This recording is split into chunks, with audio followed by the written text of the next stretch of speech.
mentioned by Ibn al-Jawzi, rahimahullah ta'ala. And he mentions a pious man. He says there was a man who used to fast throughout the day, and he used to pray Qiyamul Layl throughout the night.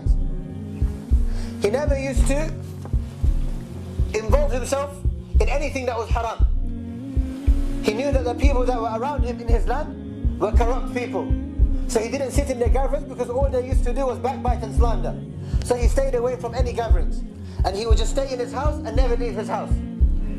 When he ran out of food, he would leave his house and he would store and he would buy enough food to last him as long as it can.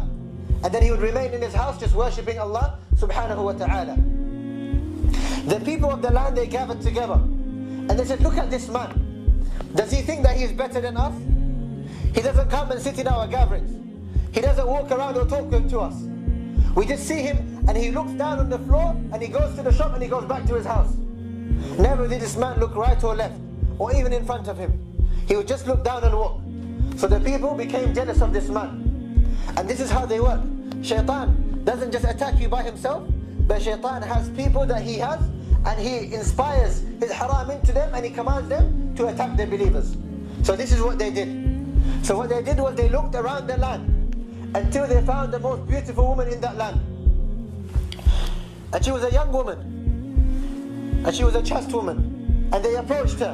And they said, we want you to seduce that man. And we want you to commit zina with that man. So she said, how can I do such a thing? And she was from amongst the most poorest women in that land. She found it very difficult to live.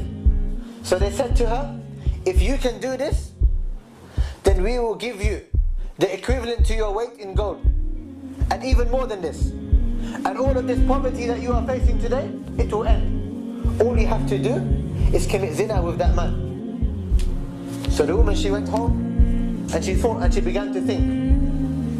Until she looked at her situation and she thought, subhanallah, or she thought to herself, that there is nothing left for me. I'm going to die of poverty and I have nothing left. So she accepted the task that they had given her. And she said, I will go and I will commit zina with this man. So one cold night, she went and she knocked on the house of this man. She knocked on the door of the house of this man. So he opened the door and he saw a woman. So he closed the door. So she raised her voice and she said, please allow me to come into your house. I was traveling and I thought that I would reach my destination before night. But now, the night has come and I'm in the middle of nowhere and I do not know where I am. I do not know anyone in this land. And if you do not accept me into your house, then I fear that something will happen to me outside. So he said, we have many neighbors around. From the door, please go and knock on the house of these neighbors, and inshallah ta'ala, they will help you. So the woman, she left. A little while later, she knocked on his door again. And she said, I went to the houses of your neighbors, but no one is home. And it is really cold outside. And I fear that I may die if you do not accept me and allow me to come into your house. So he said, just go further down the hills and you'll find that there are a few more houses over there. And inshallah ta'ala, they will allow you to live with them. He said, there is no one in my house, so it's not permissible for you to be with me. So the woman, she left. A little while later, she came back again. And she knocked on his door. So he opened the door and he saw the woman. And she said, Wallahi, if you do not allow me to come into your house, and if any man, he puts his finger on me, and he rapes me and he takes away my chastity, then wallahi on Yawm al-Qiyamah I will stand in front of Allah and say, you were the one who was the cause of this. It is because of you, he raped me. It is because of you, this happened. And I will blame it on you. And when he heard the name of Allah subhanahu wa ta'ala, he became really scared. Why? Because إِنَّمَا الْمُؤْمِنُونَ الَّذِينَ إِذَا ذُكِرَ اللَّهُ وَجِلَتْ قُلُوبُهُم. Because the believers, when the name of Allah subhanahu wa ta'ala is mentioned, their hearts begin to tremble. So this man, he became really scared. So he said, and he had 2 rooms in his house. So he said to her, he said, come and sit in this room. And do not knock on my door, and do not say anything to me. As soon as the time of Fajr approaches, leave my house and continue with your journey. So the man, he left this woman in this room and he went into the second room that he had and he locked the door. And he continued with his recitation of Quran. Now the people of the land, they know that she has entered his house. So they have gathered around the house, waiting to catch the two of them committing zina. And this is a pious man, and he has never faced anything like this in his life. So he is in his house now, and he is reciting the book of Allah subhanahu wa ta'ala. And this woman is ready to commit zina with this man. And the people of the land have gathered around the house, waiting to enter the house to catch them committing zina. The man now, he's reciting Quran, and the woman, she begins to scream. She screams and she screams and she screams. So the man, he opens his door and he walks into the room where the woman is. He has a fire lamp with him, an oil lamp with him, and he walks into the room where the woman is, only to find that she is lying on the floor without her clothes on. And she is calling him towards her. This man now, for the first time in his life, he is seeing something that he has never seen before, because his gaze has always been lowered. He is feeling something in his heart now that he has never felt before. His mind is telling him things that he has never told him before. He has the most beautiful woman of the land in front of him, calling him for zina. What does he do? What would a person in this situation do?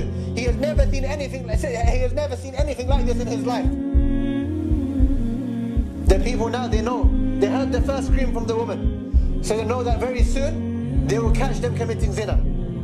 So they come closer to the door of the house of the man. The woman now, all of a sudden, begins to scream. And she screams and she continues to scream and scream and scream. The people of the land, they break down the door of this man, the door of the house of this man. And they enter to find that the woman is on the floor, and the man is also on the floor. But the woman is in one side of the room, and the man is in the other side of the room.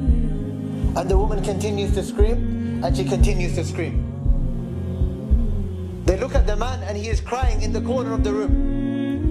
And his hand is in the fire of the lamp that he has. And he is crying and he is crying. And the woman is screaming. So they take the woman out of the house. And she says, "Take me away from this man, because wallahi, the iman of this man is killing me. I see something in front of me that I cannot describe. And this has done something to my heart and my mind. The iman of this man is killing me, so take me away." And the man is crying in the corner. Because every single time the man, he took a step towards the woman, he put his hand in the fire that he had.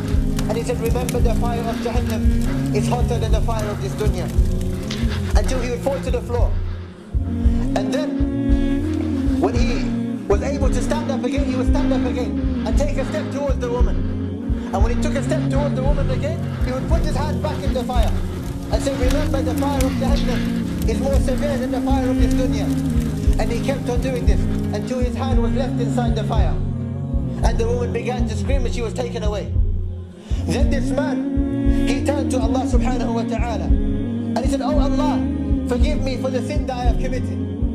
What sin did this man commit? What did he do? He stayed away from zina. He stayed away from the most beautiful woman of the land. What sin did he commit? He said, "Oh Allah, forgive me for the footsteps I took towards that woman." Look at the iman of this man. Look at the iman of the righteous people. Nothing will tempt them. Nothing will take them away from Allah subhanahu wa ta'ala. Allah is calling you. Allah is calling you